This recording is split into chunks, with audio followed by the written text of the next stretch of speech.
ये मेरे पिता थे जिन्होंने अपने ही हाथों से मुझे नदी में धक्का दे दिया। अगले ही पल काला धुंध ड्रून उन्हें निगल गया। सालों बाद मुझे सच्चाई पता चली। वह मुझे मारना नहीं चाहते थे। उन्होंने अपनी जान देकर मेरी जान बचाई। किंवदंती है कि 500 साल पहले दुनिया के आखिरी 5 ड्रैगनों को एक ऊंचे पहाड़ पर अंधेरी आत्माओं ड्रून ने घेर लिया था। जब ड्रैगन जाति पूरी तरह खत्म होने वाली थी, तभी सिसु के मन में एक उपाय आया। उसने अपनी हथेली में थोड़ा पानी लिया और उसे एक जादुई ड्रैगन जेम में बदल दिया। बाकी सभी ड्रैगनों ने अपनी पूरी शक्ति उस जेम में समर्पित कर दी। लेकिन जैसे ही यह अनुष्ठान पूरा हुआ, ड्रून उन तक पहुंच गए। एक ही पल में सभी ड्रैगन पत्थर बन गए। सिसु ने ड्रैगन जेम को कसकर पकड़ लिया और उसकी शक्ति को मुक्त कर दिया। एक तेज नीली रोशनी पूरे आसमान में फैल गई और ड्रून हमेशा के लिए सील हो गए। सैकड़ों वर्षों तक उस ड्रैगन जेम की रक्षा हार्ट किंगडम करता रहा। कई कठिन परीक्षाओं के बाद आखिरकार मुझे उसका अगला संरक्षक बनने का अधिकार मिला। लेकिन जैसे ही मैं यह जिम्मेदारी संभालने वाला था, बाकी 4 राज्यों के नेता अपना असली चेहरा दिखा बैठे। उन्हें लगता था कि हार्ट किंगडम की ताकत ड्रैगनों की वजह से नहीं, बल्कि इसलिए थी क्योंकि ड्रैगन जेम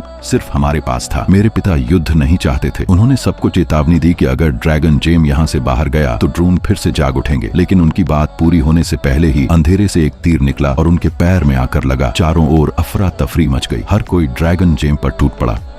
इसी छीना झपट्टी में ड्रैगन जेम 5 टुकड़ों में टूट गया। पूरा मंदिर जोर जोर से कांपने लगा। 500 साल से कैद ड्रून फिर से आजाद हो चुके थे। कहा जाता था कि जिसे भी ड्रून छू लेते वह तुरंत पत्थर बन जाता। मेरे पिता ने तुरंत ड्रैगन जेम का एक टुकड़ा उठाया और उसकी शक्ति से ड्रून को पीछे धकेल दिया। जैसे ही सबको पता चला कि जेम के टुकड़े भी ड्रून को रोक सकते हैं, बाकी 4 राज्यों के लोग अपने अपने टुकड़े लेकर भाग गए। उन्हें किसी और की जान की कोई परवाह नहीं थी। जो लोग भागने में देर कर गए वे वहीं पत्थर बन गए। ड्रून लगातार हमारे करीब आ रहे थे। सब अपनी जान बचाकर भाग रहे थे। लेकिन तभी मेरे पिता रुक गए। उन्हें पता था कि हम में से कोई भी बच नहीं पाएगा।